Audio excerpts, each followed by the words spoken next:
بسم الله الرحمن الرحیم. سلام بر شما هموطنان عزیز. به برنامه میزگرد سیاسی خوش آمدید. در این برنامه دکتر سعید جلیلی، یکی از نامزدهای 14مین دوره ریاست جمهوری، در استودیو به اتفاق دو تن از مشاورانش، یعنی جناب آقای سفری و جناب آقای کریمی، در سمت راست من نشستند و در جنب دیگر سه تن از کارشناسان حوزه روابط بین الملل هستند.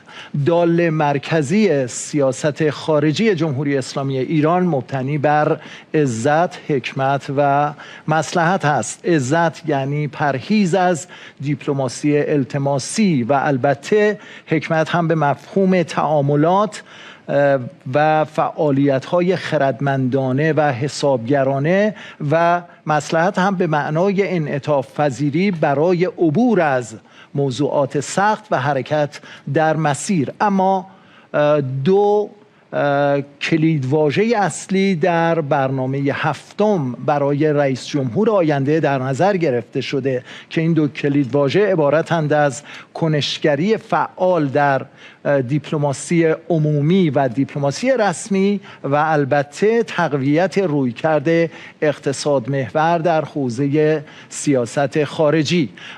بحث هایی رو که در این جلسه خواهیم داشت در این چارچوب هست.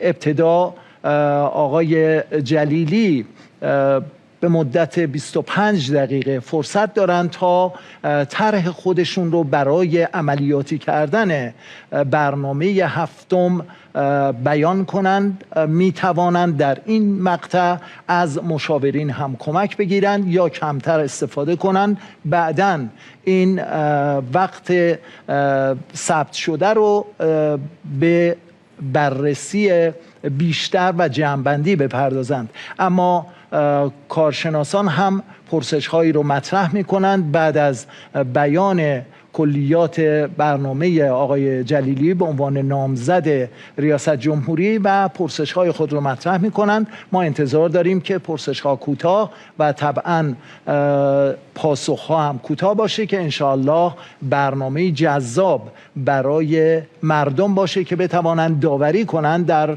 حوزه سیاست خارجی. بسیار خوشحال میشیم جناب دکتر جلیلی که شما بفرمایید برنامه خودتون رو در فرصتی که خودتون تشخیص میدید باید گفته بشه.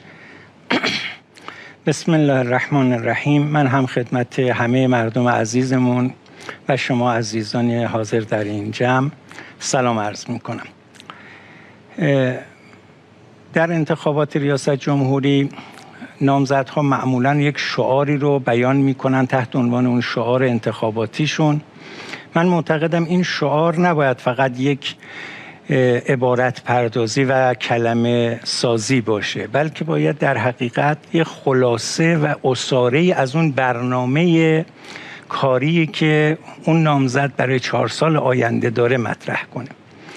همونطور که مردم ما شنیدن در برنامه‌های دیگه من عرض کردم، شعار ما که در حقیقت همون خلاصه از کل برنامه ماست اینه که یک جهان فرصت، یک ایران جهش، هر ایرانی یک نقش پرشکوه. من این رو میخوام توضیح بدم. چرا ما میگیم یک جهان فرصت؟ چون معتقدیم روندهای جهانی رو که مطالعه میکنید شما در عرصه‌های مختلف منطقه‌ای، موضوعی، علمی، فناوری، یک دریایی از فرصت‌ها وجود دارد. همچنان که شما در داخل کشور هم یک جهانی از فرصت‌های مختلف اقتصادی، طبیعی، مادی و به ویژه نیروی انسانی و پیشرفت علمی وجود داره. لازمه استفاده بهینه و حداکثری از این دو روند و فرصت‌های موجود باید حتماً در کنار این جهان فرصت، یک جهان فرصت، اون جهش ایران باشه. حالا بحث اینه که چگونه. اولین بحث، چون این جلسه مربوط به سیاست خارجی است، من در جلسات دیگه راجع به اون فرصت‌های داخلی صحبت کردم که البته باز هم در این جلسه اشاراتی بهش خواهم کرد. ما معتقدیم امروز در صحنه روابط بین الملل فرصت‌هایی که وجود دارد بسیار بسیار بیشتر از تهدیدهاست. اگرچه کار سیاست خارجی همین است که بتواند فرصتها رو به شکل حداکثری استفاده کنه و تهدیدها رو به صفر برسونه و یا حداقل کاهش بده. چون اگر شما در این عرصه میخواهید وارد بشید، باید ببینید در این عرصه میدان یک عرصه واقعی است، یه عرصه رمانتیک نیست برای خودت خیال پردازی کنی. باید واقعیت ها رو ببینی، این که در دنیا مناسبات چیست، میدان چیست و شما امروز چه فرصت هایی برات وجود داره و از اون طرف چه تهدیدهایی وجود داره. فرصت ها کجا به دست میاد؟ وقتی که شما نگاه کنی با 200 کشور دنیا که حدوداً در دنیا این تعداد کشور وجود داره، چه نقاط اشتراکی داری؟ از این نقاط اشتراک اون تعامل و به تبعش فرصت‌ها ایجاد میشه.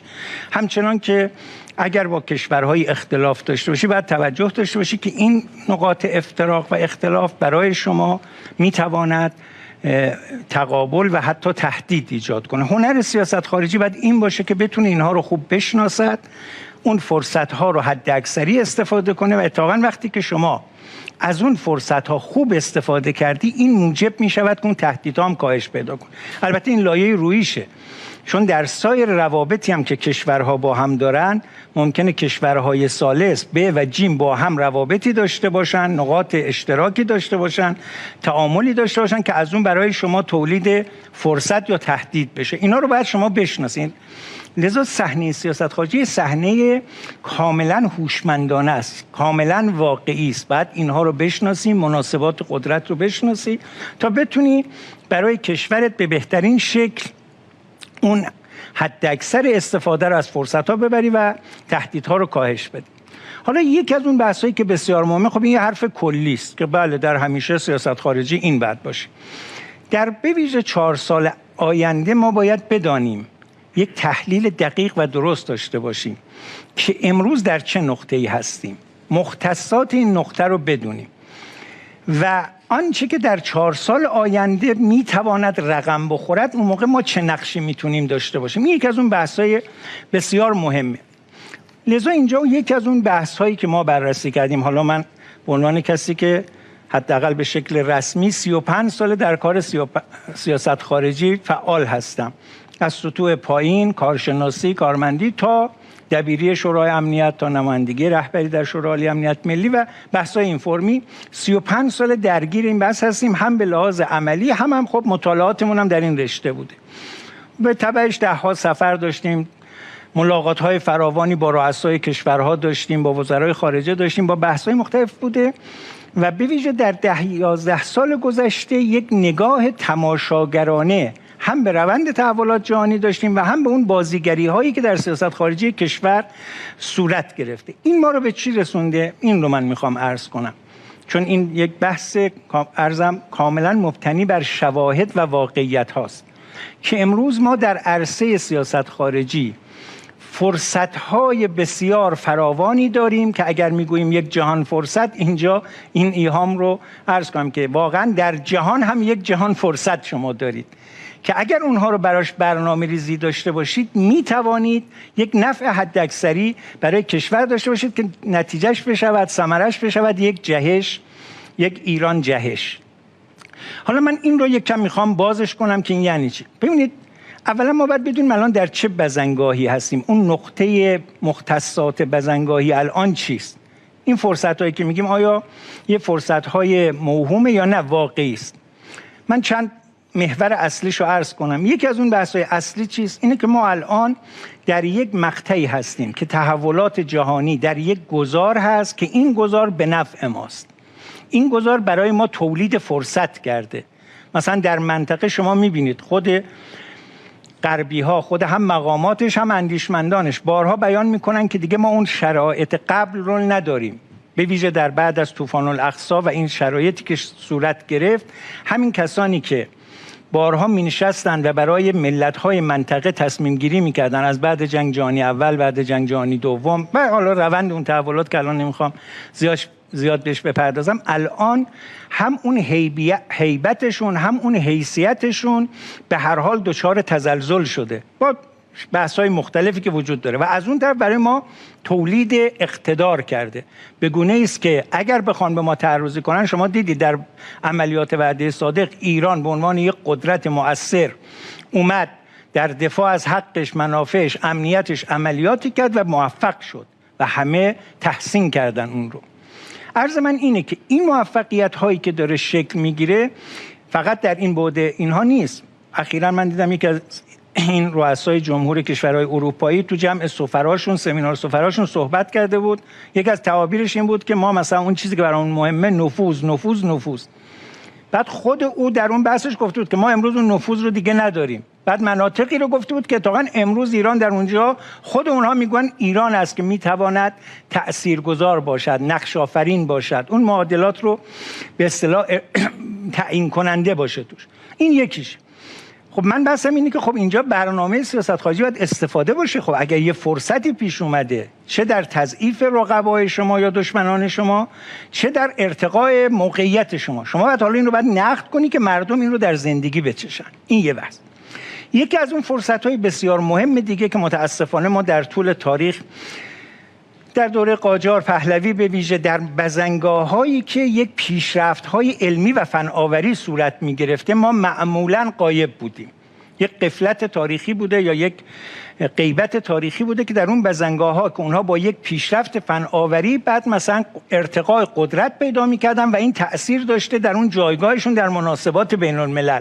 حالا در به ویژه که دو قرن اخیر خب این خیلی محسوسه. امروز ما اگر دوباره در یک بزنگاهی هستیم که یک نقطه عطف‌هایی در برخی فناوری هاست، دیگه اون عقب ماندگی تاریخی رو نداریم. این فرصتی که من گفتم یک جهان فرصت‌های داخل ما به ما این امکان رو میده که شما اتفاقا اینجا بتوانید در اینجا به خوبی نقش آفرینی کنید و با استفاده از فناوری‌های مثل هوش مصنوعی، کوانتوم و فلان، با توجه به ظرفیت‌هایی که دارید اتفاقا قدرت خودت رو ارتقا بدی و در مناسبات از این رهگذر هم برای خودت یک جایگاهی پیدا کنی. یک از بحث‌های دیگه که باز به نظر من تو این عرصه خیلی اهمیت داره که در کنار اون عرض کردم فرصت سیاسی و تمدنی که برای ما انجام شده و فرصت علمی و فناوری که الان شکل گرفته، اون بحث مهم فرصت‌های اقتصادی است که اتفاقاً این میتواند امتداد پیدا کند به معیشت مردم، به زندگی مردم. که حالا من دو عزیزمون جناب آقای سفری و جناب آقای کریمی که خدمتشون هستیم اتفاقاً با این نگاه ازشون دعوت کردم تشریف بیارن، چون با هم مفصل سالها بحث داشتیم، مباحثه داشتیم و کار کردیم که حالا چگونه ما باید از سیاست خارجی رو در اقتصاد بیاوریم، در معیشت مردم بیاوریم. مثلا اگر ما در اقتصاد برای دولت، من یادمه برای شهید عزیز اون جناب آقای رئیسی وقتی که من تبریک گفتم شما دو اولویت اشتغال و ارزآوری رو باید در دولت محور قرار بدید، روش تمرکز کنید و کار بشه. حالا این یکی از عرصه‌هاش چیست؟ عرصه‌های مهمش سیاست خارجی است که بتونه تو این زمینه 12 دقیقه کمک کند به این قضیه. لذا من بحثم اینه که حالا خوشبختانه علاوه بر این نگاه و این مباحث، ما امروز در برنامه هفتم که یک از به نظر من فرصت‌های بسیار خوبی که الان وجود داره این است که دولت 14 همزمانی شروع کارش با همزمانی کلید خوردن برنامه هفتمه. یعنی یک برنامه‌ای که مورد وفاق هست، در کشور تبدیل به قانون شده، سیاست‌هاش رو رهبری ابلاغ فرمودن، امروز اومده تو عرصه به اصطلاح عمل باید عملیاتی بشه که خیلی از چیزهایی که در برنامه هفتم اومده میدونید که خواسته که حالا دولت باید برای این برنامه عملیاتیش رو تهیه کنه. حالا به موقعش من توضیح خواهم داد که اون موقع یک از کارهای اصلی ما اینه که ما امروز فرصت‌های اقتصادی فراوانی در دنیا هست، اما شرطش چیه؟ اینه که شما دنیا رو در 3-4 کشور خلاصه نکنی. هم 3-4 کشوری که اتفاقا بیشترین نقاط اختلاف رو با شما دارن. عرض کردم اولش وقتی که شما با کسی اختلاف دارید از اون اختلاف تهدید و تقابل بیشتر در میاد، در صورتی که ما دنیا بزرگ است، الیس ارض الله واسع، ما 200 کشور در دنیا داریم، فرصت‌های بسیار بزرگی داریم. این هم بس که میگن آقا با این سمت یا با اون سمت، نه، هر جایی که شما فرصتی برات فراهم میشود در شرق باشد یا در غرب، در شمال باشد یا در جنوب، باید این هنر رو داشته باشی بتوانی اون رو به بهترین شکل ازش استفاده کنی. یعنی از اون نقاط اشتراک، نقاط تعامل و نقاط فرصت رو در بیاری و کار کنی و بعد این وقت تجربه عملی خود من نشون میده. من یادمه یک چند سالی که معاون اروپا امریکا بودیم در وزارت خارجه، خب مثلا ما در یه حوزه مثلا امریکای لاتین می‌دیدیم یه فرصت‌های بسیار فراوانه، منجر شد به صادرات فراوان ما مثلا به کشورهایی که در اون اقصا نقاط غرب دنیا بود. مثلا ما تراکتور اونجا صادر می‌کردیم، خودرو صادر می‌کردیم، اونجا مسکن می‌ساختیم، صادرات خدمات فنی مهندسی که حالا عزیزان من اینجا بیشتر توضیح خواهند داد چون عملاً درگیر بودن. یکی از یادی کنیم از شهید عزیزمون جناب آقای رئیسی، یکی از کارهای ارزشمندی که ایشون انجام داده بودن که این ریل رو، این چیزی که ما فقط به چند کشور اکتفا کنیم، بعد فقط تهدیدها رو ببینیم، فرصت‌ها رو نبینیم، هی بگیم حالا باید چیکار کنیم این تهدید رفع شه، نه، یک نگاه جسورانه بود برای اینکه همه فرصت‌ها رو استفاده کنن و شما دیدید در همین 2-3 سال چقدر فرصت‌های خوبی رو در صحنه جهانی به ویژه در عرصه اقتصادی، در صادرات خدمات فنی مهندسی، در ارزم حضور شما صادرات دیگه شکل گرفت و حالا این حتی میتونه خیلی جهش پیدا کنه. من عرض کردم یک جهان فرصت باید یک ایران جهش باشه، نباید به حداقل‌ها اکتفا کرد. اون موقع با این شما اشتغالتون رو میتونید زیاد کنید، با این میتونید ارزآوریتون رو بیشتر ببرید. این لازمش چیه؟ اینم من توضیح بدم که این قسمت اول بسم اون نکته‌ای که ما در ادامه گفتیم که اون موقع هر ایرانی یک نقش پرشکوه. شما اون موقع باید دولت برنامه داشته باشد، حالا در همه موضوعات دیگه به ویژه در سیاست خارجی، که هر ایرانی بتونه در این عرصه استفاده از فرصت‌ها یک نقش‌آفرینی جدی داشته باشه. ما بحث اون اینه که دولت باید دولت نقش‌آفرین باشه، هم خودش بتونه نقش‌آفرینی کنه چه در عرصه جهانی، چه در عرصه منطقه‌ای، چه در عرصه‌های مثل علم و فن آوری و بحث‌هایی که مناسبات قدرت رو شکل میده، و همین که برای شهروندان خودش فرصت نقش‌آفرینی در اقتصاد فراهم کنه. من یه مثال بزنم. من یادمه یه زمانی که باز در اون سطوح ابتدایی کارمون بود در وزارت خارجه، مثلا من یادمه یکی از وزرای خارجه وزرای کشاورزی غربی اومد ایران، همراه خودش 40 بازرگان هم با خودش آورده بود. روزی که داشت میرفت صحبت کرد، گفت من موفق بوده این سفرم. چرا؟ چون تونستم بازار کانولا رو به روی کشورم باز کنم. یعنی اون بخش خصوصیشون یا مردمشون رو همراه کرده، بعد سیاست خارجی رو آورده پشت اون توان اونها و یا اونها رو آورده در کنار خودش. بعد میگه که بله، من یادم روزی که داشت میرفت مصاحبه کرد، گفت بله من خوشحالم که اون زمان ایران 70 میلیون جمعیتش بود که ما یه بازار 70 میلیونی رو تونستم برای بازرگانای خودمون باز کنیم. من عرضم اینه ما همین عرصه رو میتونیم در عرصه‌های مختلف در کشورهای مختلف این رو داشته باشیم که حالا انشالله باز بیشتر بهش خواهم پرداخت. 15 دقیقه وقت شما گذشت جناب. حالا این بحثایی که من گفتم این بحث کلیشه. این بحثا یه وقت هست میگن خب این شعار خوبی است، برنامه خوبی است، آیا چیزم دارید یا نه؟ به قول معروف شواهدی هم دارید برای این موضوع؟ برادر عزیزمون جناب آقای دکتر سفری خب روی این موضوع شواهد فراوان دارن. یعنی این یه بحثی نیست که بگی خب یه شعار خوبه، یه برنامه خوبه، که حالا برخیشو بیان می‌فرمایید. بفرمایید. خواهش می‌کنم جناب آقای سفری. همینجور که جناب آقای دکتر جلیلی فرمودن، سیاست‌های ایشون در سیاست خارجی ادامه شهید رئیسیه که خب ایشون اولویت یکش روی کشورهای همسایه بود. من مثالای لمسی میگم. خب اولین چیزی که ما باید دنبالش باشیم در جهت خلق ارز باید صادرات باشه. خب صادرات به کشورهای همسایه با موانعی که داشت مثل تعرفه ها، مثل مسائل دیگه، با برداشته شدن ما تونستیم به جایی برسیم که دیگه دنبال بازارهای دور، آقا در فلان کشور اروپایی مثلا ما پارسال 3 میلیارد بوده، حالا مثلا شده 1 میلیارد، مثال میزنم. اینو تونستیم با کشورهای همسایه جبران کنیم. نکته بعد واردات بود. من خدمت شما عرض کنم که واردات در بخش کشاورزی ما یک کود خاصی داشتیم که یک کشور خاص میبند. در 2 سال گذشته ما از 6 کشور داشتیم این کود وارد. یعنی تعداد منابر گوشت ما یک کشور خاصی از آمریکای لاتین میمد، ولی الان 2/3 گوشت گاو ما داره از کشور همسایه تامین میشه. در مورد غلات از کشورهای همسایه، ببینید آفریقا، من بارها گفتم که آفریقا آینده ماست در جهت صادرات. چرا برای کشورهای مختلف در اونجا تونستن وارد بشن، عمل بکنن و ما نتونستیم؟ چون فکر کنم ایده روی این کشورها تمرکز نمی شده که کارشه. و در این 2 سال گذشته که تمرکز، حالی که میگه آقا صادراتتون چقدر شده، صادرات فرض کنید از 300 تا شده 1 و خورده تا 2، ولی تا 10 تا جات داره. کار شروع شده، موانعی که بوده، اعتماد سازی که بعد با اونا میشده. خب ما صحبت‌های زیادی میکردیم بعد عمل نمیکردیم. شهید امیر عبداللهیان بارها به من میگفتن، خب ایشون مسئول کشورهای عربی آفریقایی بود، میگفت فلانی خیلی سخته ما بتونیم کالاهای اساسیمون رو از این کشورها تامین کنیم. خب پس همسایگان میتونه اولویت باشه، میتونه تامین کننده کالاهای اساسی، واردات همینجور. سوم انتقال تکنولوژی در جهت استقلال. وقتی که شما میگید میدان و عمل، فقط کار نظامی نیست، کار اقتصادی هم هست و استقلال در اون. شما در بخش دارو، ما انتقال تکنولوژی الان خب پتروشیمیای زیادی داشتیم و داریم، 1 میلیارد و 200 هم مواد اولیه‌اش وارد میشده، تا مقدار زیادش تا 500 میلیون دلار به خصوص تو بعضی داروها داخلی شده و همینجور این روند با سیاست‌هایی که ایشون مطرح کردن میخواد این کار ادامه پیدا کنه.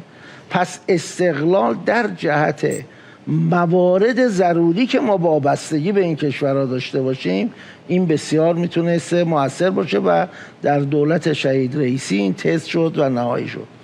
دانش بنیان یکی از مسائل بسیار مهمی که در اون دولت شهید رئیسی و انشالله در دولت آینده همین روند ادامه پیدا میکنه. در سال 1400 این کشور 600 میلیون دلار صادرات دانش بنیان، سال 1402 3.6 میلیارد دلار و برای امسال که خب ایشون هم خیلی تاکید میکردن به 5 میلیارد. و این نشونه صادرات دانش بنیان مهم نیست، مهم اینه که این کشورها از دید یک کشوری که صاحب تکنولوژی هست به شما نگاه میکنن. که داستان اندونزی و کشورهای مختلف، الان در اندونزی دستگاه ربات جراحی راه دور برای 2000 کیلومتر با تجهیزات ایرانی نصب شده. خب این اقتدار ما رو در بخش، پس علاوه بر کار دفاعی که بسیار ضروریه، با این سیاست ما میتونیم اقتدار خودمون رو تثبیت کنیم و میدانهای زیادی مثل آفریقا، همسایگان، آمریکای لاتین، صدور خدمات مهندسی. الان کشور ما در کشوری که 21 دقیقه وقت گذشت، در کشوری که الان هست ما این پالایشگاه رو تموم کردیم و به زودی این پالایشگاه افتتاح خواهد شد، از A تا Z قطعاتش در داخل و محصول نهایی آماده شد. متشکرم. جناب آقای دکتر جلیلی، شما اگر میخواین شما وارد سوال بشید، خواهش میکنم در ادامه بفرمایید. از بله پرسش ها رو از جناب دکتر متقی شروع میکنیم. بفرمایید. خواهش میکنم. بسم الله الرحمن الرحیم. خیلی خوشحالم که در خدمت دوستانی هستم که برنامه هایی رو دارند برای پیشرفت ملی کشور و قالب های برنامهشون یک نوع افق خیلی اساسی رو داره منعکس میکنه. بحث اصلی که من دارم این هستش که آقای دکتر جلیلی و یا آقای دکتر سفری مدت‌ها مسئولیت‌های سیاست خارجی رو داشتند. جامعه که میخواد رأی بده و انتخاب بکنه صرفاً بر اساس حرف چنین اقدامی رو انجام نمیده، حتماً به یک پیشینه برمیگرده. اون پیشینه آیا سیاست هایی که مطرح شده در عرصه دیپلماسی، در عرصه اعلام مواضع به نتایج مشخصی نایل شده یا نشده؟ ما یه بحثی داشتیم که جناب آقای جلیلی مذاکره کننده ارشد کشور بودند در چارچوب شورای عالی امنیت ملی، ولی میبینیم توش وقفه ایجاد میشه و این مذاکرات رو ما در فضای وزارت خارجه میبینیم ادامه پیدا میکنه از طریق کشور عمان. این آقای ویلیام برنزی که الان رئیس CIA هست مسئول تیم امریکا بود و تیم ایران هم از حوزه وزارت امور خارجه حضور داشتند. در اون فضایی که شما مذاکره می کردید پیشرفت در امور شکل نمی گرفت، نتایج اقتصادی هم برای مملکت نداشت. هر روز ما شاهد یا یک قطعنامه بودیم یا یک فشار سیاسی و بین المللی جدید بودیم و یا شاهد این بودیم که نتیجه یک مذاکرات این بود که محل مذاکرات بعدی مشخص می شد. تحلیلی که من دارم این هستش که ما یک سیاست عملی داریم و یک سیاست اعلامی داریم. سیاست اعلامی خیلی ایدئالیستی است. در این برنامه شما برای کاندیداتوری هم من این رو میبینم، یه جهان فرصت. من هم رشتم روابط بین الملله و وقتی که صحبت میکنم از روابط بین الملل و سر کلاس میرم مبنای اصلی کار رو در نظام بین الملل بر تهدید میگذارم. چرا؟ چون میگم نظام بین الملل ماهیت آنارشیکال داره. مسئله اصلی اینه که این فرصت ها رو در فضای تهدید شما چگونه میتونید شکل بدید. بخشی از این موارد تابع از معادله قدرته. ایران یک کشوری بزرگ با زیرساخت‌های قوی قدرت هستش و روز به روز به ویژه در حوزه راهبردی ارتقا پیدا کرده.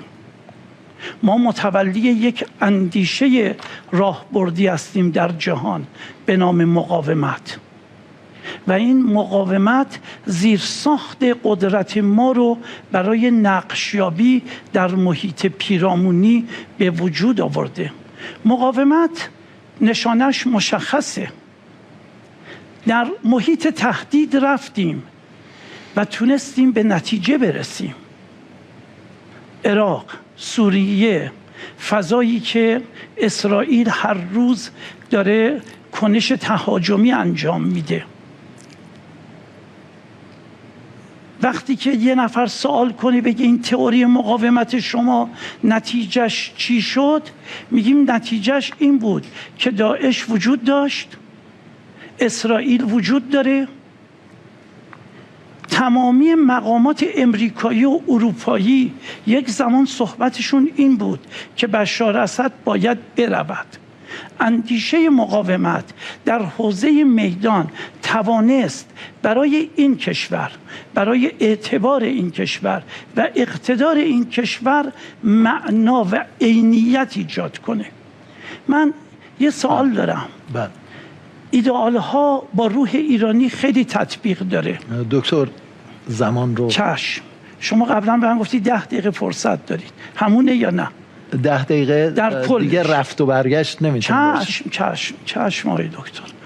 نکته ای که وجود داره این هستش که من 2 تا بحث دارم. یک، این یه جهان فرصتی که میفرمایید در دورانی که شما مسئولیت وزارت خارجه رو، وزارت شورای عالی امنیت ملی و دیپلماسی هسته‌ای رو داشتید، چه دستاورد عملی برای اقتدار، برای اقتصاد و برای اعتبار ما ایجاد کرد؟ یعنی یه چیزی که ملموس باشه.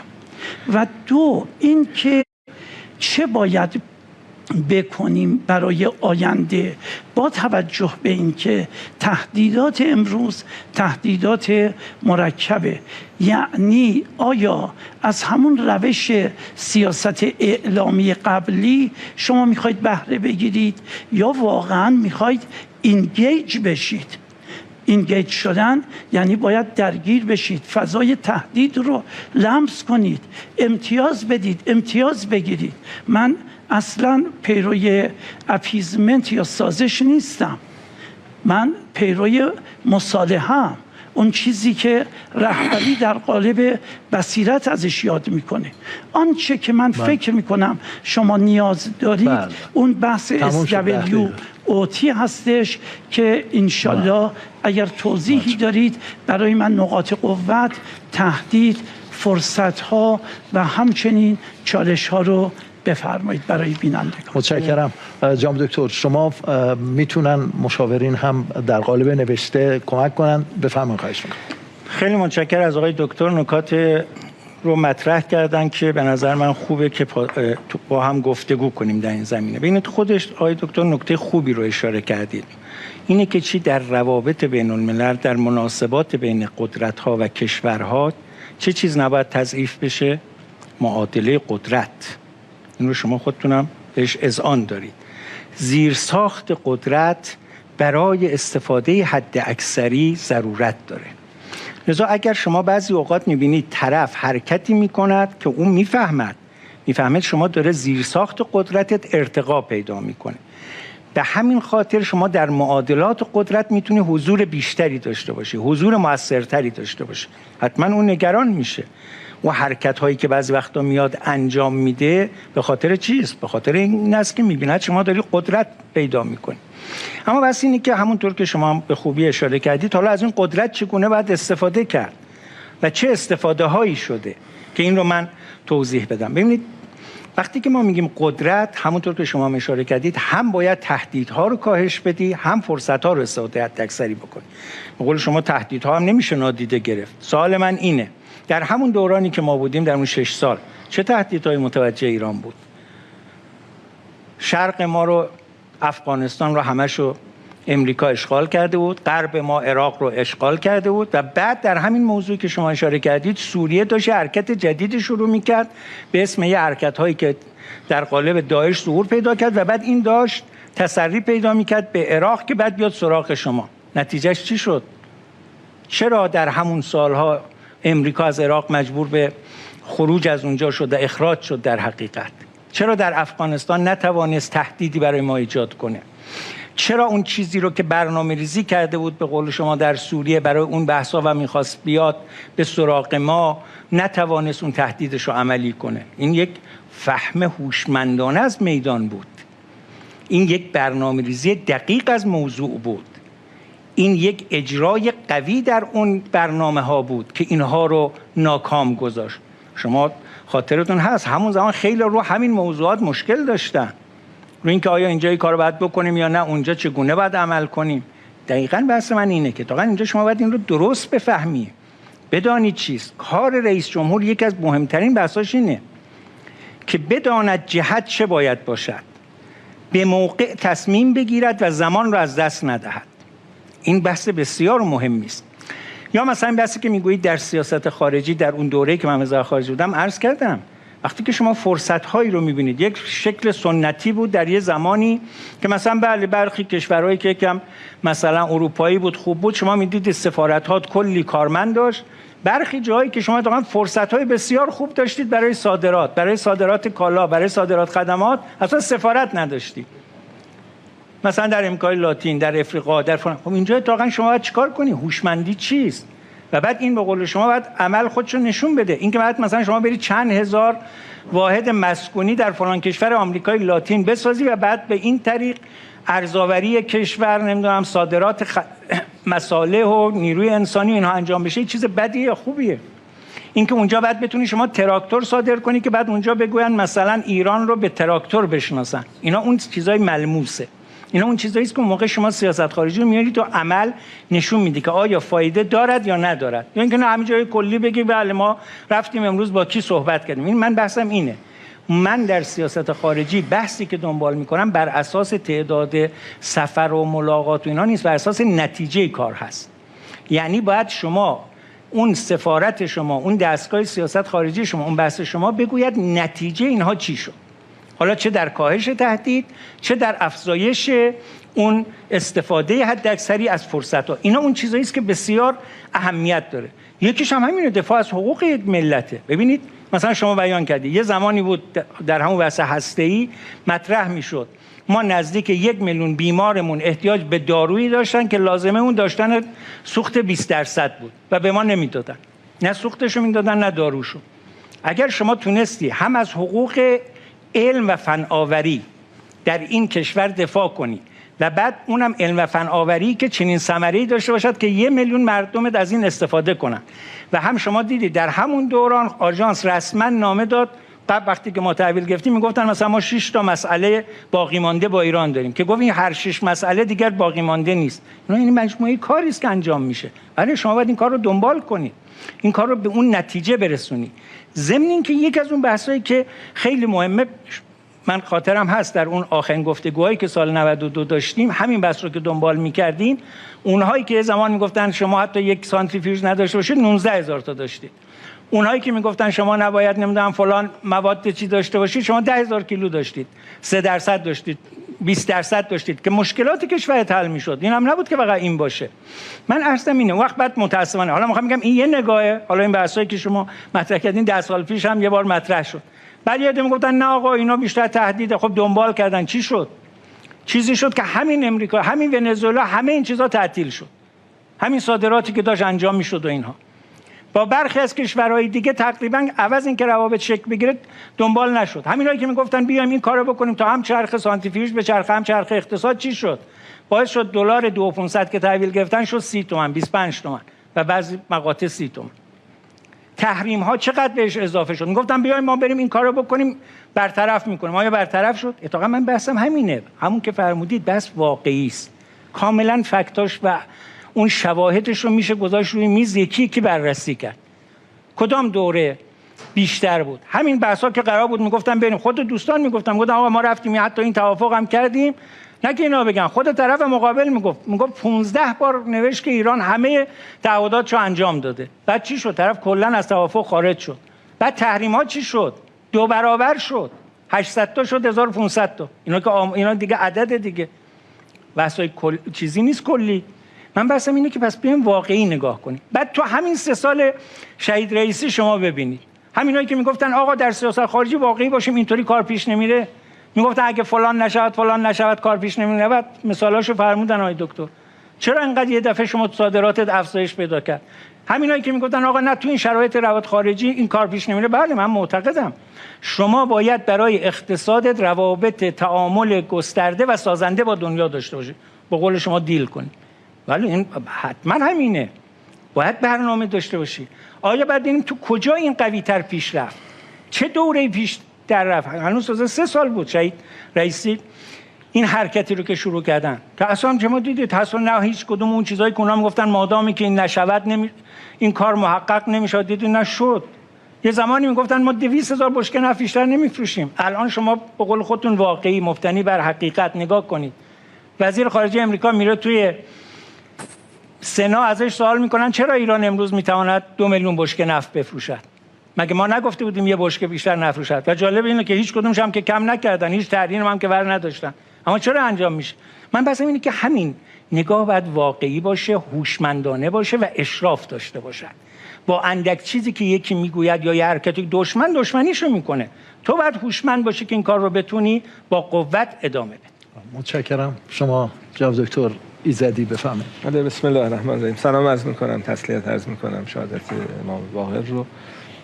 آقای دکتر، در زبان انگلیسی یک کلمه‌ای داریم انگیج کردن، میدونید که این غالبا در کشور ترجمه میشه به بدبستان و عرض کنم تعامل و اینها. این ترجمه اصولا غلطه. در زبان انگلیسی زمانی که یک هواپیمای بلند میشه میخواد جایی رو بمباران کنه میگن این هواپیما یکم یواشه این هواپیما، میگن این هواپیمایی که بلند شده و میخواد جایی رو بمباران کنه میگن رفته اونجا رو اینگیج کرده، یعنی زمانی که میخوان بمباران بکنن از این کلمه استفاده میکنن. بله در موارد دیگه ممکنه معانی دیگه ای داشته باشه. و به نظر میرسه یکی از مشکلات سیاست خارجی ما هم بعضی وقتا گیر همین کلمات و برداشتایی هستش که ما یک ذهنیتی داریم، طرف مقابل یک ذهنیت دیگه ای داره، بعد معلوم میشه ذهنیت او جا افتاد، ذهنیت ما دچار چالش شد. این ایام انتخابات همونطوری که میدونید شبکه‌های فارسی زبان معاند خارج از کشور خیلی فعال میشن، بیش فعال میشن. طبیعی هم هست، به هر حال احساس میکنن اگر درصد شرکت کننده در انتخابات ایران افزایش پیدا بکنه، این برخلاف منافع کشورهایی هستش که اینها رو تامین مالی میکنن. تامین مالی این شبکه‌ها با رژیم آمریکاست، با رژیم صهیونیستیه و خب به نفع رژیم آمریکا یا رژیم صهیونیستی نیست که ایران قدرت مردمیش افزایش پیدا بکنه. این یک محور تبلیغاتی هست. محور دیگه تمرکز روی یکی دو تا نامزد دارن که به نظر میرسه ناراحت هستن از اینکه فلان کس یا فلان کس رئیس جمهور ایران بشه. یکی از اون افراد شما هستید. چرا این معاندین و دشمنان ایران نسبت به شما اینقدر حساس هست؟ به نظر من روشن هست. ببینید اگر کسی رسما اعلام میکنه در مقام دشمنی با ملت ایرانه، ببینید وقتی که یک قدرتی رسما میاد بیان میکند راهبرد فشار حد اکثری علیه ملت ایران، این که ادعای ما نیست که دیگه، خود اظهاراتشون رسما هم اعلام کردن هم اعمال میکنه. و از کی ناراحته؟ از کسانی که بتوانند این راهبرد رو به شکست برسونن. ما در همین وقتی که این موضوع اعلام شد، واقعا وظیفه همه ماست، همه مردم هست که هر دولتی که سر کاره، چه رقیب شما باشه چه رفیق شما باید در جهت منافع ملی کشور، امنیت ملی کشور به او کمک کنید. من یادم اون زمان ما به دولت وقت گفتیم آقا این کارها رو باید انجام بدهید تا این راهبرد فشار حد اکثری به شکست برسد. خب دوستان بعضی حرفا رو اصلا رسما و حالا هم قبول نمی‌کردن، هم بعضی وقتا میگفتن آقا این حرفای دقیقی نیست. حالا تعابیرشون من کار ندارم. بعضی یادم در یه جلسه میگفتن ما 200,000 بشکه نفت نمیتونیم بفروشیم. من همونجا گفتم نه، اتفاقا 2 میلیون بشکه میتونیم بفروشیم. و بعد همونها نگران این بودن و بعد حالا میگفتن نه، شما عرض کردم خود بلینکن بعد اونجا میره تو سنا بهش میگن امروز آقا ایران داره 2 میلیون میفروشه. حالا این رو ما اون زمان گفتیم 2 میلیون، امروز خود اون بیان میکنه. حالا یه وقت یه دولتی میاد سر کار مثل شهید رئیسی، وقتی که این مباحث رو دنبال میکنن، چون ما اینها رو به شهید رئیسی هم عرضه کردیم، گفتیم آقا ما به نظرمون در برابر اینها نباید منفعل بود، باید فعال بود. نتیجهش چی میشه؟ که خود همون کسی که در مقام دشمنی با ملت ایران است بعد میآید میگوید راهبرد فشار حد اکثری شکست فاحش خورد. بله اون ناراحت میشه از این که سیاست‌های دیگری که علیه ملت ایران به کار میبرد شکست فاحش بخوره. حتما خوشش نمیاد. همین بحثایی که میکنید میگن آقا شروع میکنن روی کسانی که این موضوع رو میفهمن. ببینید اون نکته‌ای که اشاره کردم این بحث جدی است. اگر ملتی، رئیس جمهوری توانایی‌های خود ملت خودش رو بشناسد، فرصت‌های خودش رو بشناسد، یک جهان فرصتی رو که برای کشورش وجود دارد بشناسد، اون میتواند ایران رو جهش بدهد و ایران رو معطل فلان انتخاب فلان فرد در فلان کشور دنیا نکند، معطل این اراده 2-3 تا قدرت دنیا نکند، نه اینکه اونا رو نادیده بگیرد. بعد برای اونها هم برنامه داشته باشد به شکل‌های مختلف تا جایی که میتونه فشارهای اونها، تهدیدهای اونها رو به صفر برسونه. اما میخوام بگم این یک بخشی از کاره، بعد بقیه فرصت‌ها رو هم استفاده کنه. من این رو باور دارم که شما چگونه میتوانید تهدیدها رو به حداقل برسونید وقتی که فرصت‌های خودت رو حداکثری کنی، وقتی که قدرت خودت، مؤلفه‌های قدرت خودت، سرمایه‌های خودت رو ارتقا بدی، نه اینکه هزینه کنی. به خاطر اینکه بگی چند روز این گذشت خیلی خوب من اینم هزینه کنم، فعلا بگیم آقا فلان موضوع چی شد. نه، شما باید این قدرت رو ارتقا بدی. وقتی که شما این قدرت رو ارتقا بدی، این فرصت رو انجام بدی، این باور من هست که شما در عرصه اقتصادی حتما اگر میخواید شکوفایی اقتصادی داشته باشید، لازمش یک روابط گسترده و تعامل سازنده با جهانه. این لازمش چیست؟ اینی که دیگه موقع معطل دو سه تا کشور نشویم. من عرض کردم در زمانی که دوستان میگفتن که بله ما با این کار کردیم، حالا یک گشایش‌هایی شده، صادرات ما به افغانستان 2 برابر صادرات ما به 28 کشور اتحادیه اروپایی بود. یعنی اینکه پس شما معطل نباید بشی. خب اون زمان که میگفتن دیگه این چیزا هم برداشته شد.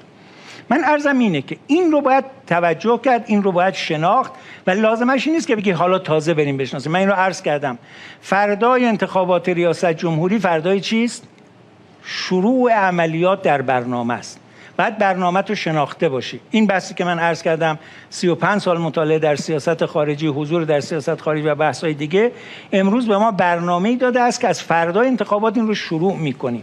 البته این شروع شده است در 3 سال گذشته توسط شهید عزیز ما آقای رئیسی که این رشدی که داشته حالا باید جهش پیدا کنه. ما بحثمون اینه، این جهش یک بحث واقعی است و این رو انشالله باید دنبال کرد. متشکرم. حدود 35 دقیقه وقت گذشته از وقتی که جناب دکتر جلیلی داشتن. جناب دکتر سجادپور بفرمایید. بله، به نام خداوند و شکر پروردگار و تسلیت شهادت امام باقر علیه السلام، مخصوصا به امام عصر ارواحنا فدا. خیلی نکات جالبی ذکر شد دیگه، به قول معروف چیزی برای ما نمونده اگه بخوایم بحث کنیم، ولی من روی 2 مفهوم میخوام کوتاه عرض کنم و نظر آقای دکتر رو بشنوم. یکی به هم پیوستگی و دیگری مسئله توازنه. در به هم پیوستگی، آیا ما میتونیم اقتصاد رو از سیاست جدا کنیم و حوزه اقتصادی رو از تعاملات سیاسی چه در سطح داخلی چه در سطح بین‌المللی جدا کنیم؟ بی تردید یک به هم پیوستگی داره و حتی در رابطه با همسایگان ما در برخی از موارد سایه تنش‌های سیاسی بسیار مهم و قابل توجه رو می‌بینیم که فضای تعامل اقتصادی رو می‌بنده و لذا من آیا به نظر جناب عالی میشه اینا رو جدا کرد و صرفاً روی یک ابعاد مشخص و معینی در این حوزه تشریح کرد؟ چون به هر حال سیاست بسیار اولویت داره، بسیار اهمیت داره و گره‌گشایی در مسائل سیاسی که منظورم فقط مثلا بود 3 کشور نیست. منظور اینه که اهمیت وزن به اصطلاح سیاست و عدم امکان جدا کردن اونها رو از حوزه‌های دیگه چطوری می‌بینید؟ نکته دوم در مورد توازن هست. به جهت سیاست خارجی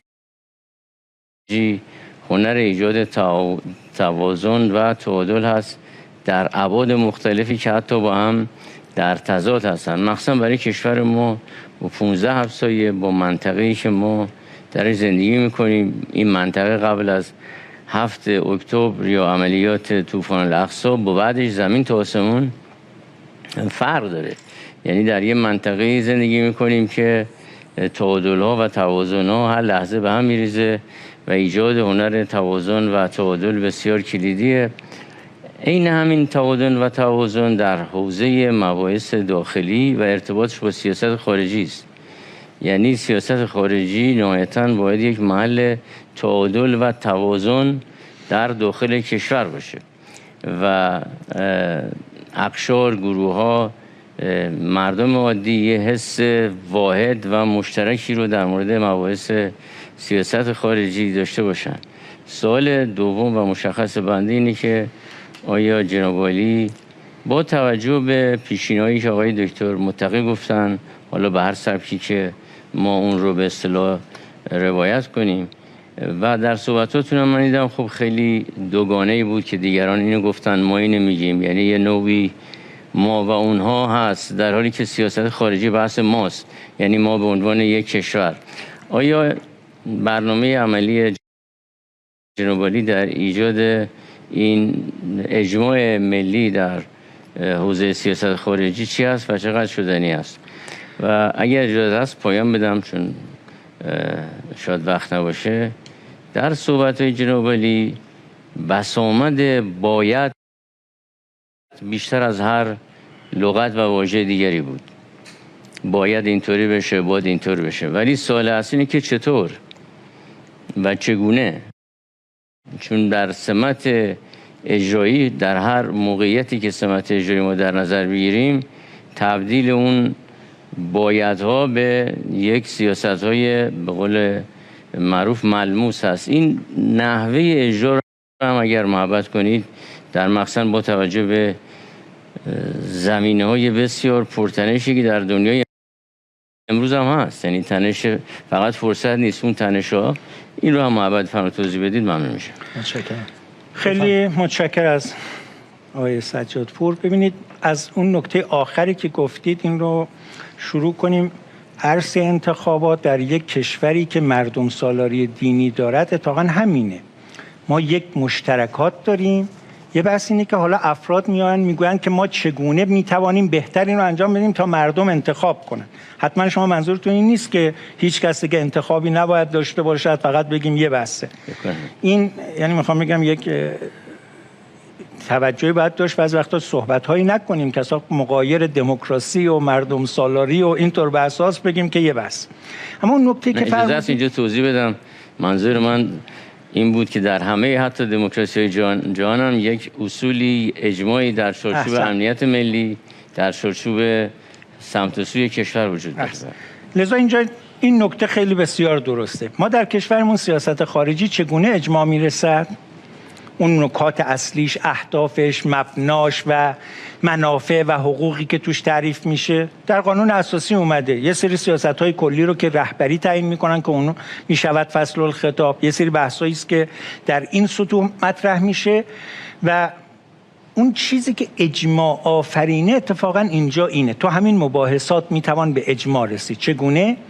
اینکه واقعیات رو از چیزهای رمانتیک جدا کنیم. ببینیم واقعیت چیست. چون بعضی وقتا ادعا خیلی میشه کرد. یکی میگه آقا در روز اول من این کارو کردم، بالمره همه تحریم‌ها لغو خواهد شد. بعد شما میبینید نه تنها این کار نمیشود، وقتی که سندم میخونی میبینی این نیست. من یادم همون زمان گفتم آقا تو این سندی که شما ارائه دادید میگوید برخیش 8 سال دیگه تازه تعلیق میشود. تازه 8 سال دیگه‌ش هم چی شد؟ شما همین مهر ماه سال گذشته بود دیگه. یه روز قبل از این روزی که بعد تازه بعد 8 سال تعلیق میشد اطلاعیه دادن، گفتن نه این کارم نمی‌کنیم. من بحثم اینه که این اجماع انجام میداد، مخصوصا که محیط‌های دانشگاهی خیلی میتونن تو این کمک کنن.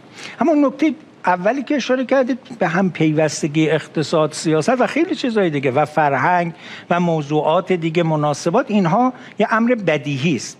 اما چه از این می‌خواید استفاده کنیم؟ اینی که بله وقتی که شما میگویید این به هم پیوستگی وجود دارد، باید هوشمندانه همه ابعاد رو نگاه کنید. ببینید این مثالی که شما زدید، مثلا ما میگوییم آقا اگر شما میخواهید حتی رشد اقتصادی داشته باشید، لازمش اینه که باید روابط مناسب با همسایگان داشته باشید. این روابط رو میتوان داشت یا نمیتوان داشت؟ یعنی اگر شما حتما روابط مناسبی نداشته باشید، خب نمیتونید صادرات به کشورهای همسایت داشته باشید. یعنی در یه مقطعی شما دیدید، ما بحث اون اینه که یکی از اون فرصت‌های ما اینه که ما 15 کشور همسایه داریم که واقعا یه بازار خیلی خوب دارن. مثلا فقط توی یه قلمش من بگم، توی توی بازار صنایع پایین دست پتروشیمی که واقعا مزیت نسبی ماست، 135 میلیارد دلار بازار همین همسایه شماست. همین پاکستان حدود اگر 60-70 میلیارد دلار وارداتی دارد، ما بررسی کردیم 16 میلیارد دلارشون ما میتونیم اون بازار رو بگیریم. این لازمش مناسباته. اما باز حالا میگویید ادعای فلان، خب چون سوال بعدیتون این بود که حالا چگونه خلاقیت میخواد، ابتکار میخواد، پیگیری میخواد، اولویت رو فهمیدن و برش متمرکز شدن میخواد. این که میگید خب باید، اما خب چگونه؟ اینه که تو بفهمی الان اولویت چیست. این که بری سراغ 3 کشور که آخرم هیچی بهت ندن دوباره تحریم کنن، یا اینکه نه مثلا بگی آقا همینجا میشه این فرصت ها رو ایجاد کرد. ببین در همون دوره‌ای که اون انجام نمیشد، ما با همین همسایگانی که شما فهمیدید، با ترکمنستان چرا روابط ما به اون بدی شد؟ چرا یه دفعه از چند میلیارد دلار رسید به 200 میلیون دلار؟ از 6 میلیارد بود رسید به 200 میلیون دلار. یعنی که همون پیوستگی اقتصاد و سیاست از اون مهمتر، اولویت رو کسی نداند. آقا اینجا دستته. چرا نتونستیم در پاکستان این کارها رو انجام بدیم؟ آقای مهندس اشاره خواهند کرد تو بحث. مثلا شما میبینید که در همین سریلانکا یکی از آخرین کارهای شهید رئیسی چی بود؟ که رفتن در سریلانکا صادرات خدمات فنی مهندسی که ما اونجا داشتیم، سدسازی که داشتیم برای کشور ارزآوری داشت، اشتغال داشت، حضور داشت و نفوذ هم داشت. ایناست که و شما فناوریتون هم نشون داد. من عرضم اینه که اشاره خوبی کردید. مثلا میفرمایید امروز در منطقه بعد از طوفان الاقصی شرایط تغییر کرده. این شرایط چگونه تغییر کرده؟ امروز همه اذعان دارن که با این شرایط ایرانه که ارتقا پیدا کرده، موقعیتش، شرایطش. یعنی خیلی کسانی که قبلا شاید یک نگاه‌های دیگه به شما داشتن، نگاه‌های دوستانه‌شون به شما بیشتر شد. آقا حالا پس میتوان یه عرصه‌های جدی رو دنبال کرد. پس اینا اون عرصه‌هایی است که باید حالا ازش استفاده کرد. اگه ما میگیم ارتقا پیدا کرده و حالا بعد مردم میگن خب این ارتقا نتیجهش چی شد در معیشت من، در اقتصاد من، در اون بحثی که باید انجام بدیم. من عرضم اینه که ما باز هم تکرار میکنم، ما یک جهان فرصت داریم، در منطقمون بسیار بیشتر داریم. لازمه این چیست؟ من این رو توی صحبت اولم هم عرض کردم. دولتی که صدها دهها اولویت رو مطرح کند یعنی اولویت ندارد. شما باید اولویت هاتو مشخص کنید. در سیاست خارجی هم همینه. اون نکته هم که مطرح شد، توازن رو چیکار میکنیم؟ توازن اتفاقا همینه. توازن یعنی این که شما حواست پرت نشه. اگر در یک جا یک منافعی دیدی، فکر نکنید دیگه فقط به اون سمت باید قش کنی. نه، اتفاقا شما باید همه جاها، هر جا که فرصتی وجود دارد اون فرصت رو صید کنی، اون فرصت رو استفاده کنی. اینطور نیست که مثلا بگه فعلا چند سبایی، حالا یه زمانی عده میگفتن بریم غرب، عده میگن شرق. نه، شما به عنوان یک کشوری و یک دولتی که مسئول هستی در برابر مردمت چه کار باید بکنی؟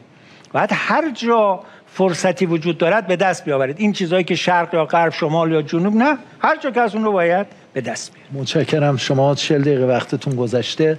جناب آقای دکتر متقی، شما 7 دقیقه و 10 ثانیه صحبت کردید. یک در 3 دقیقه سوالتون رو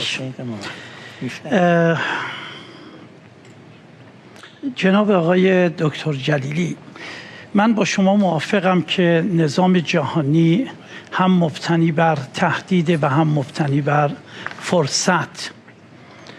نکته دیگه‌ای که وجود داره اینه که وقتی ما صحبت می‌کنیم از سیاست خارجی، دو عرصه منطقه‌ای و بین‌المللی رو از همدیگه تفکیک می‌کنیم. عرصه منطقه‌ای یک عرصه آشوب، تهدید و نقشیابی بازیگران گریز از مرکزه. متولی این عرصه حداقل در طی 15 سال گذشته، 20 سال گذشته عرصه های راهبردی این کشور بوده و امنیت سازی مربوط به نقش اون مجموعه بوده، نه مجموعه های مربوط به وزارت امور خارجه یا مذاکراتی که در چارچوب برجام و 5+1 انجام شده. بحثی که من دارم اینه که تو حوزه سیاست بین الملل الان قدرت امریکا کاهش پیدا کرده، نقشیابیش در محیط منطقه‌ای کاهش پیدا کرده، اون هژمونیش محدودتر شده. ما تونستیم توی این فضا به دلیل نقش بازیگرانی مثل سردار سلیمانی بتونیم فضایی رو ایجاد کنیم برای وزارت خارجه. خب این نفت رو ما الان داریم صادر میکنیم بر اساس همون صحبتایی که سناتور با بلینکن داشته. در حدود 2 میلیون ما صادرات به قول معروف سیاست‌های امریکایی داریم. سوالی که وجود داره اینه که مردم این سوالو میکنن، این پرسشو دارن، نتیجه این مسئله توی سفره‌هاشون، توی زندگیشون، تو اقتصادشون، تو امید فرداشون. شما چجوری میخواید ایرانی یک نقش با شکوه ایفا کنه وقتی که نسبت به حداقلاش در حداقل‌های زندگیش ناتوانه که تأمین بکنه و در حالی که ما صادرات نفتمون به اندازه‌ای شده بر اساس حرف شما که اون زمان دلار در حدود 15,000 تومان. متشکرم. خب باز تشکر میکنم از آقای دکتر. برخی نکاتی رو که میخواستم بگم با سوال ایشون فرصت پیش اومد که اون نکات رو توضیح بدم. اولا من واقعا این اعتقاد رو دارم که ما اگر صحبت از سیاست خارجی میکنیم، همونطور که آقای دکتر سجادپور هم اشاره کردن، اینها به هم پیوستگیشو نباید فراموش کنیم و بحث منطقه‌ای و بین المللی اینها به هم پیوسته است. یکی از بحث‌هایی که مهم وجود داره اینه که تا این در منطقه فقط نقاط تهدید محور نیست، ما فرصت محور هم داریم. یعنی وقتی شما نگاه کنید، یک تحلیل دقیق بکنید، برخی از نقاط منطقه برای شما اتفاقا نقاط فرصت محوره که از اونجا تونستید اتفاقا قدرت خودتون رو ارتقا بدید. برخی جا هم بله نقاط تهدید محوره که باید روش دقت کنید که این تهدید خدای نکرده به سمت شما نیاد. این یک بحث. اون نکته دوم که فرمودید، شما بالاخره خودتون استاد دانشگاه هستید، میدونید که خیلی ما در سیاست خارجی فقط یک بخش نیست، دستگاه‌های مختلفه. وزارت خارجه هست، نهادهای دیگه هستن، معاونت بین الملل، خیلی از وزارتخونه ها هستن که اینا همه در عرصه سیاست خارجی کار میکنن. اتفاقا سیاست خارجی باید یک پیوستگی لازم به هم داشته باشه، مبتنی بر یک آهنگ و یک سیاست حرکت کنه. اتفاقا یکی از کارهای مهم شورای عالی امنیت ملی همینه که این هم آهنگی و هم افزایی اینها. شما اشاره کردید به نقش عزیزمون شهید سلیمانی. بله، ایشون کجا توانست اون نقشش رو مؤثر ایفا کنه که برخی وقتها اون همافزایی ها و اون هم آهنگی ها تونست این بستر رو فراهم کنه. نه که کسانی بعضی وقتا میگفتن نه این بحثا برای ما هزینه است، این کارها برای ما فلانه. این حتما مانع میشه. من میخوام بگم این خیلی اهمیت داره که اینجا و اتفاقا در قانون اساسی ما این جایگاه تعریف شده که این انسجام شکل بگیره و دنبال بشه. اما یه بحثی که مطرح کردید راجع به کاهش قدرت آمریکا، که اینم کاهش قدرت آمریکایی نبود که خود به خود شد، نه این کار شد. حداقل در موضوع ما، یعنی امریکا میگه من میخوام رسما اعلام میکرد فشار حداکثری، شما یک بشکه نفت نفروشی. این کار شد که امروز خود او بلینکن میگوید بله اینا خب راهاشو یاد گرفتن، نمیذارن ما مانعشون بشیم. اما سوالی که کردی سوال خوبی است. اینجا اینو من میخوام توضیح بدم. اون چیه؟ اتفاقا بحث ما دقیقاً اینه. اگر ما مزیت نسبیمون نفت و گاز هست، ما اون بحثی که یه زمان عده‌ای میگفتن تنگه هرمز رو ببندیم، من اتفاقا میگفتم تنگه هرمز رو لازم نیست شما نظامی امنیتی ببندید. ما اگر نفتمون رو اونهایی که از ما میخرن چیکار میکنن؟ تبدیل به فراورده میکنن، چند برابر بیشتر به ما یا به دیگران میفروشن. اتفاقا ما اون یک جهان فرصتمون اینجا خودشو نشون میده. ما امروز نیروی متخصص، دانشمند، جوان داریم که اتفاقا میتواند همین تبدیل نفت به فراورده به چندین برابر قیمت که هم باعث اشتغال ایجاد میشه، هم باعث ارزآوری بیشتر میشه رو فراهم کنه. این رو باز ما همون زمان دولت وقتم پیشنهاد دادیم. من مفصل نامه‌اش نوشتم که آقا شما با ساخت پتروپالایشگاه، یعنی اگر شما یک پتروپالایشگاه ستاره خلیج فارس داری که 400,000 بشکه است و امروز برای شما مثلا فراورده بنزین تولید میکنه، یعنی اگه 5 تا 10 تا از اینا داشته باشی، شما نه تنها نفت نباید بفروشی بلکه نفت میتوانی بخری، تبدیل به فراورده کنی و دنبال کنی. این که من میگم یک جهان فرصت، یک ایران جهش، میگم این شعار نیست، اینه که آیا این رو ما نمیتوانیم انجام بدیم؟ الان هم فرصت علمی، فن آوری، تخصصی شو داریم و هم این که منابعش در کشور ما وجود داره. یه بحث سرمایه گذاری است. اینجا وقت اون سوال شما مطرح میشه که خب آقا سرمایه‌اش از کجا؟ اینو ما بحث کردیم تو تامین مالی این بحثا. ما امروز منابع زیادی در اختیار مردم ما هست که چون یک بازار خوب براش تعریف نمی شود، این سرگردان یه روز میره سراغ سکه، یه روز میره سراغ ارز، یه روز میره سراغ چیزای دیگه.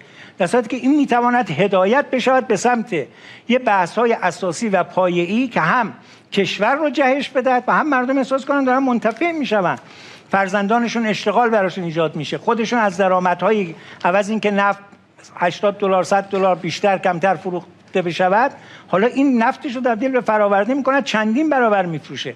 و اینا اون بحثایی است که دولت باید برنامه داشته باشه. حالا این بخشش دیگه مربوط باز به اون پیوستگی سیاست داخلی و خارجی است که اون موقع شما باید اقتصاد یک اقتصاد منضبط باشه که به تعبیر شما که اینو من تو برنامه اول با دوربین عرض کردم که با مردم عرض کردم که اینجاست که شما اگر این منبع آبت که منبع کشور هست مثلا باید فرق کند روزی که 20 واحد آب دارد تا روزی که 60 واحد آب دارد، این باید از طریق با یه انضباط مالی به شکلی به دست به اون مصارف برسد که چیزی کنارش هرز نشود. متشکرم. شما حدود 12 دقیقه دیگه وقت دارین جناب آقای دکتر. خواهش می‌کنم دکتر ایزدی، شما 7 دقیقه وقت دارید که بفرمایید. بله آقای دکتر، یه دغدغه و دلواپسی من از قبل داشتم زمانی که آمدیم استودیو و دیدیم دو تا از مشاورینی که شما انتخاب کردید از دو اقتصادی هستن. یاد اون بند مربوط به موضوع الهام بخشی انقلاب اسلامی افتادم در فصل 21 قانون 7 توسعه. اینجوری به نظر من میرسه که موضوع دیپلماسی عمومی هم اولویتی میتونه باشه در سیاست خارجی رؤسای جمهور ما و ما تجربه کردیم دوره‌هایی رو که دولت‌ها بی تفاوت بودن به این موضوع و ضربش رو هم خوردن و هم مزیتی هست. موضوع الهام بخشی انقلاب اسلامی مزیتی هست. ما ناراحتی و دغدغه‌ای در حوزه اقتصادی داریم قطعاً و مشکلات اقتصادی زیادی هم داریم، ولی مزیت ما اقتصاد لزوما نیست، چون انقلاب ما انقلاب اقتصادی نبود، انقلاب ما انقلاب فرهنگی بود، انقلاب اسلامی بود. و بعد میبینید کارکرد فرهنگ رو در صحنه بین الملل، این نکته‌ای که در فرمایشات رهبری هم بود در 14 خرداد که یک فاجعه منطقه رو تهدید میکرد. یعنی رژیم صهیونیستی برنامه داشت، طراحی داشت با بعضی از دولت‌های عقب افتاده‌ای که اسم نمیبریم در حال تعامل بود و عادی سازی روابط بود. و بعد این حرکت جنبش حماس و عملیات طوفان الاقصی برنامه‌های صهیونیستی و آمریکایی رو کاملا به هم ریخت و اون برنامه‌ها طراحی شده بود برای ضربه زدن به ایران، ضمن اینکه می‌خواستن به مردم فلسطین هم ضربه بزنن. خبرگزاری متعدد این رو پوشش دادن. روزنامه وال استریت ژورنال هم شاید اخبار رو چند شب پیش دیدید که نقل قول کردن از آقای سنوار که در مکاتباتی که با دوستانشون در خارج از غزه دارن، ایشون رهبر جنبش حماس هستن در داخل غزه، که صحبت از کربلا کردن و اینی که کربلا میتونه الگویی باشه. این خیلی طبیعی نیست، چون برادران فلسطینی ما اهل سنت هستند و فرهنگ عاشورایی در شیعیان بیشتر ریشه دوونده. تا زمانی که این فرهنگ منتقل شده، به نظر من این دوستان هنوز هم اهل سنت هستن، منتها فرهنگ کربلا در اون منطقه وجود داره و ریشه دوونده و بعد چه اتفاق افتاده؟ منجر شده به حرکتی که اون حرکت اون خطر بسیار بزرگ رو دفع کرده. و از این جهت من سوالم این هستش، چون بعضی از سخنرانی‌های قبلی شما رو هم دیدم، موضوع دیپلماسی عمومی در سیاست خارجی شما چه جایگاهی داره؟ چه برنامه‌ای دارید؟ آیا اشتباهاتی که در بعضی از دولت‌ها بود که بی‌توجهی شد، فقط هم موضوع دیپلماسی عمومی میدونید منحصر به وزارت خارجه نیست، بخش دیگری از مباحث مرتبط با دیپلماسی عمومی خارج از وزارت خارجه هستش. این که شما چه اولویتی برای این موضوع دارید؟ آیا اون بندی رو که در قانون 7 توسعه هست قرار هست اجرا بکنید یا بی تفاوت باشید مثل بعضی دوستان دیگه؟ خیلی متشکرم. ببینید این سوال شما از یک کمک میکنه که من اون برنامه‌مون رو یک کم بیشتر توضیح بدم در کلیتش، حالا به ویژه در سیاست خارجی. اولا اینکه ببینید من باورم این هست، در برنامه‌مونم روح حاکم بر برنامه دقیقاً اینه، به همین خاطر در شعارم این آوردیم. اگر ما فکر کنیم یه برنامه‌ای رو که برای جهش کشور در 4 سال آینده ارائه میدهیم، این صرفاً با کمک چند تا دستگاه بوروکراسی و دیوان سالاری میتواند همش محقق بشود، این حتما نادرسته و این به نظر من یکی از ضعف‌هایی بوده که برخی دولت‌ها داشتن. فکر می‌کردن که با چند تا مثلا برنامه و تهیه کردن اینها این کار انجام میشه و چند تا دستورالعمل بخشنامه میدن. نه، من اتفاقا باورم اینه شما در هر زمینه‌ای اگر می‌خواهید موفق بشوید، عرض کردم دولت نقش آفرین چیه؟ که برای هر ایرانی متناسب با استعدادی که دارد یک نقش پرشکوه تعریف کند و اون بستر رو برای ایفای نقش فراهم کنه. اینو مثال بزنم که از شعار در بیاد. یعنی چی؟ یعنی اگر شما امروز حتی از صحبت از روابط خارجی اقتصادی میکنید، یعنی چی؟ یکیش اینه که مثلا بگه حالا سفارت‌های ما کار کنن. بله، یک نقشش اینه که هر سفارت شما باید یک سکوی صادرات ایران بشود. این یکی از اون بحث هست. اما در کنارش تو باید برای هر فعال اقتصادی هم زمینه فراهم کنی که سفیر اقتصادی شما باشد، بتواند در عرصه های مبادلات اقتصادی کار کنه. حالا این به طور اولا در موضوعات فرهنگی و رسانه‌ای خیلی بیشتر شکل داره. چرا اصل قدرت ما چیست؟ قدرت نرم ماست. ما اگر در جنگ سخت، اگر در همین جنگ نیمه سخت و فشارهای اقتصادی توانستیم تاباوری داشته باشیم، فقط مقاومت نکنیم، پیشرفت کنیم، دستاوردهای بزرگ داشته باشیم، این به اتکای چی بوده؟ به اتکای قدرت نرم ما بوده، فرهنگ ما بوده، که اتفاقا اونها یک از اون نگرانیاشون، باز راجع به اون سوال قبلی شما، اینه که نگرانن این قدرت نرم تکثیر بشود، الگو بشود. که مثالشو زدید، امروز برخی همین رو الگو کردن و در جاهای دیگه با الهام از اینه که اونها دارن زمینگیر میشون، میبینن که این قدرت نرم هر جا که میره داره موفقیت تولید میکنه، در فلسطین، در عراق، در هر جایی که در لبنان این رو الگو گرفته و این موفقیت براش به دست اومده. حالا یکی از اون فرصت‌های بسیار بزرگ چیست؟ باز میگیم یک جهان فرصت، اون آحاد ملت ما که اتفاقاً در این زمینه هم استعداد دارن، هم مطالعه دارن و هم توانمندی‌های خوبی دارن برای دیپلماسی عمومی.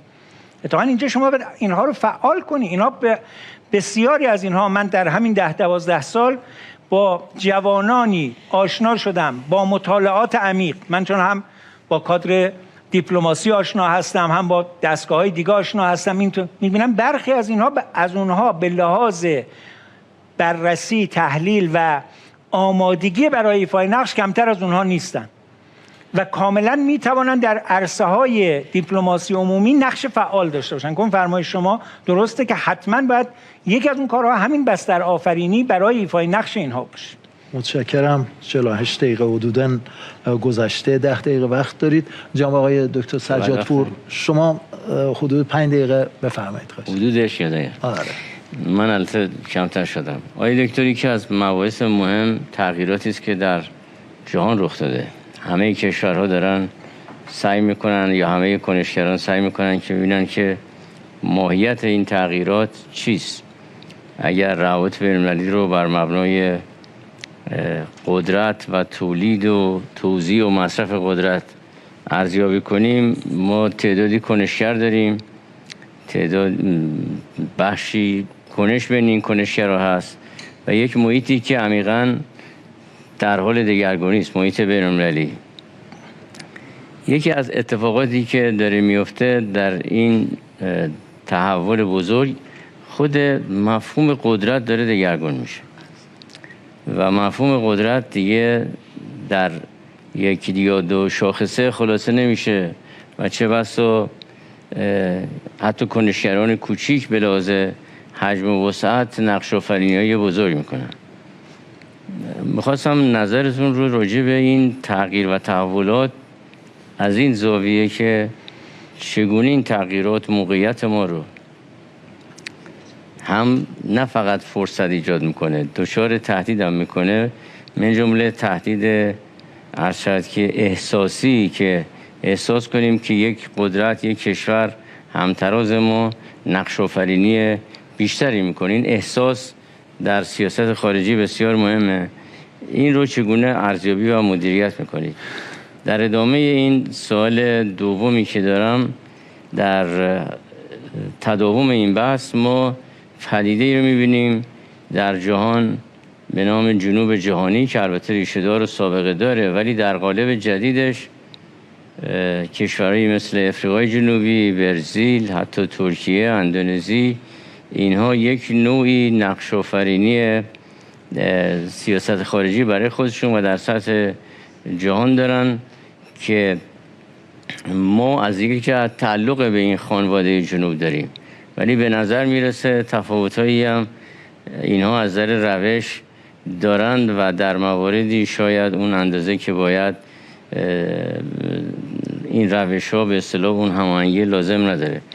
این قضیه رو چگونه ارزیابی میکنید؟ یعنی جنوب جهانی، تعلق ما و امکان ایفای نقش بیشتر ما. ممنونم.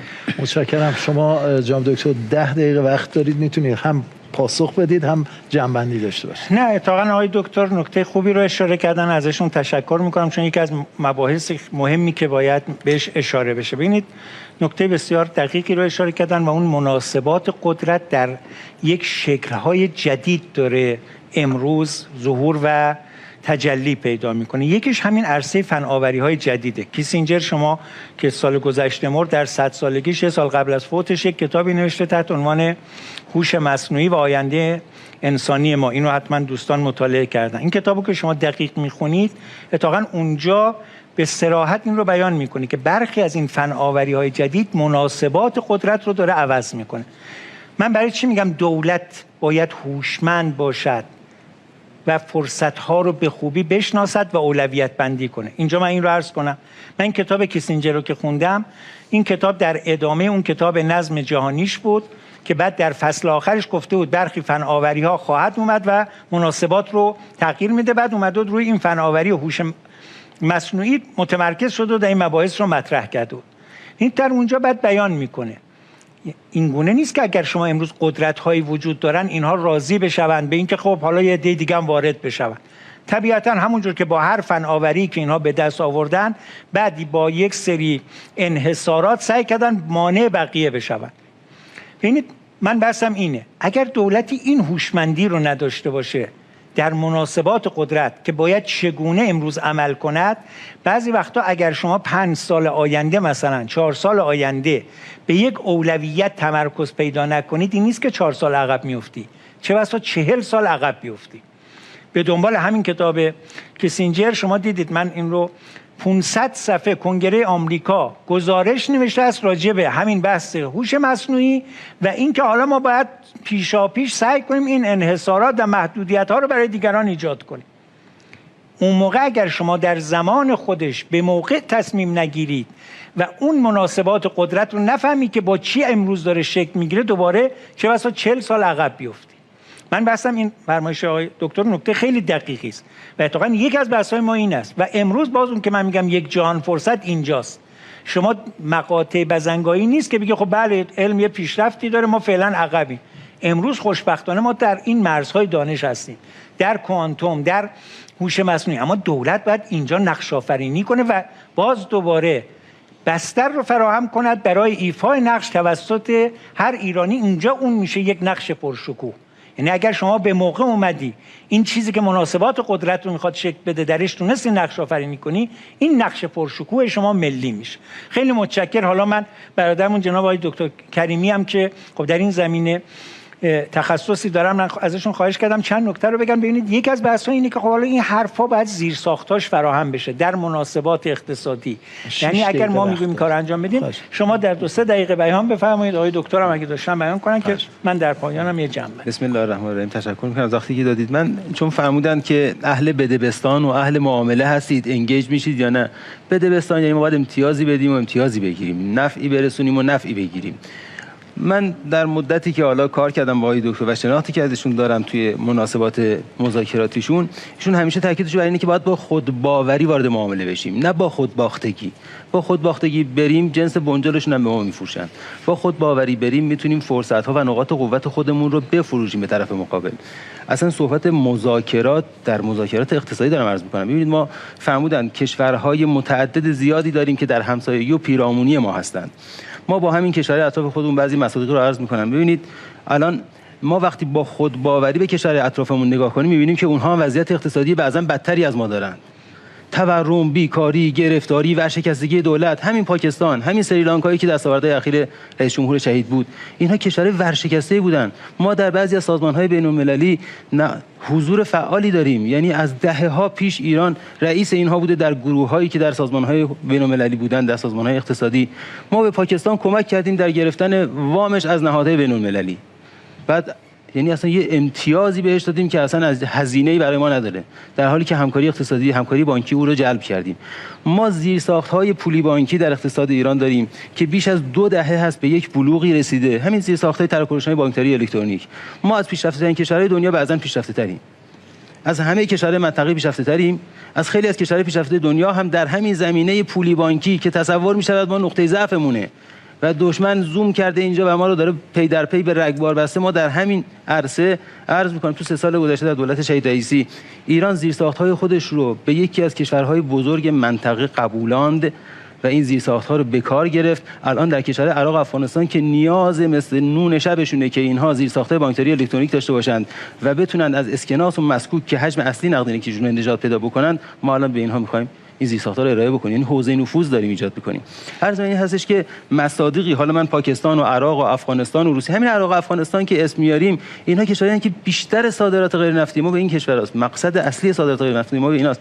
همین کشورهای محور مقاومت در شامات، اینها نسل اندر نسل تاجر بودند. نصف آفریقا دست بازرگان‌های این منطقه است، در حالی که ما وقتی می‌خوایم کالامون رو صادر کنیم، خب ما صادرات به این کشورهای غیر پیشرفته میتونیم داشته باشیم. بازرگانش میتونن کشورهای منطقه باشند، کشورهای محور مقاومت باشند. همین عراق و سوریه و لبنان، اینا کشورهایی هستند که میتونن جایگزین خیلی از کشورهای واداده به غرب آمریکا باشند. یعنی در مناسبات اقتصادی و تجاری ما اگر نقاط قوت خودمون ببینیم و نقاط نیاز و ضعف کشورهای طرف مقابلمون رو بدیم، به جای اینکه بهشون امتیاز بدیم، میتونیم در جهت رفع نیاز اونها امتیازی دریافت کنیم و این کم هزینه ترین راه دیپلماسی اقتصادی است و پرمنفعت ترینش. همین سریلانکا کشور ورشکسته ای بود که ما از او بیش از 300 میلیون دلار طلب داشتیم. بیش از یک دهه بود که این طلب وصول نشده بود. در یکی از همین سازمان‌های بین‌المللی ایران ریز میکنه، طلب خودش رو مطرح میکنه، باهاش وارد یه نگوشیت میشه. این کشور از اون مناسباتی که به هم خورده بود تبدیل شده به کشور دوست و مطالباتمون هم داریم وصول میکنیم از این کشور. متشکرم. نامزدها به اتفاق مشاورینشون میتونن 57 دقیقه و 30 ثانیه صحبت کنن. دیروز هم نامزد ریاست جمهوری همین زمان رو داشته، امروز هم همین زمان رو در نظر میگیریم، آینده هم انشالله همین بحث رو خواهیم داشت. 3 دقیقه شما فرصت دارید جناب دکتر جلیلی هر جور توضیح کنید. نه شما بفرمایید. من نکته آقای دکتر سجادپور گفتن سیاست و اقتصاد با همه، یعنی اول باید بری کار سیاسی بکنی، رابطه رو برقرار بکنی، بعد کار اقتصاد. اتفاقا الان برعکسه. تو اگه بتونی کار اقتصادی درست بکنی، میتوانی اون پایه و فاندامنت سیاسی تو برقرار کنی. نگفتم اولینا، گفتم حالا به هر صورت، حالا من عذر میخوام. در مورد روسیه تحریم شد، به 2 شرکت نفتی امریکا رو نگفتم برگرد، چون کار اقتصادی میکرد اونجا. یعنی پایه کار اقتصادی چون اونجا چکار کرده محکم. به مطلبی که ایشون فرمودن در مورد کشورهای اندونزی کجا خب در سفری که آقای رئیس جمهور به اونجا داشتن، این دیگه من حاضر بودم. علاوه بر این، یعنی در سر میز مذاکره و در سر میز ناهار تقاضاهایی که اونجا مطرح میشد از جمهوری اسلامی ایران به عنوان یک کشوری که توانمند در تکنولوژی های مختلف مستحضر هستید. ما در آیتی، در بایو، در نانو و در کاگنیتیو و اخیراً هم در همین 3 سال گذشته آقای رئیس جمهور از روز اول روی هوش مصنوعی و روی کوانتوم، من میدونم به کسانی حکم دادن که روی این تکنولوژی که انشالله با این ادامه پیدا کنه. بفهم خواهش. من فقط این رو عرض میکنم، اگر ما میگوییم یک جهان فرصت، یک ایران جهش، هر ایرانی یک نقش پرشکوه، لازمه اون یک دولت نقش‌آفرین است که این عرصه رو بفهمد، باور داشته باشد، قبلا مطالعاتشو کرده باشد، برنامه‌ریزیشو کرده باشد و بستر رو فراهم کند برای نقش‌آفرینی تک تک آحاد ملت ایران در عرصه سیاست خارجی، به ویژه در اون عرصه‌های مختلف اقتصادی، فرهنگی و سیاسی. خیلی متشکرم از همه. بسیار سپاسگزارم جناب آقای جلیلی، نامزد 14مین دوره ریاست جمهوری و همچنین 2 مشاور محترم، جناب آقای مهدی صفری و جناب آقای محسن کریمی و استادانی که به عنوان کارشناس بحث رو، پرسش و پاسخ رو دنبال کردند، جناب آقای کاظم سجادپور، جناب آقای ابراهیم منتقی و جناب آقای فؤاد ایزدی و تشکر از شما بینندگان عزیز. البته ما در یک بحث کلی می توانیم بگیم که حوزه نفوذ جمهوری اسلامی ایران از دامنه های هیمالیا تا سواحل مدیترانه حدود 7 میلیون کیلومتر مربع هست و طبعا نیاز به یک سیاست خارجی بسیار گسترده‌ای داره، علاوه بر اینکه جمهوری اسلامی ایران در نهادهای بین المللی هم از یک جایگاه قانونی برخوردار هست. انشاءالله که رؤسای جمهور آینده هر کدامشون که از بین 6 نامزد انتخاب شدند انشاءالله سیاست جمهوری اسلامی ایران رو مبتنی بر عزت، حکمت و مصلحت دنبال کنند. در پناه خداوند بزرگ باشید.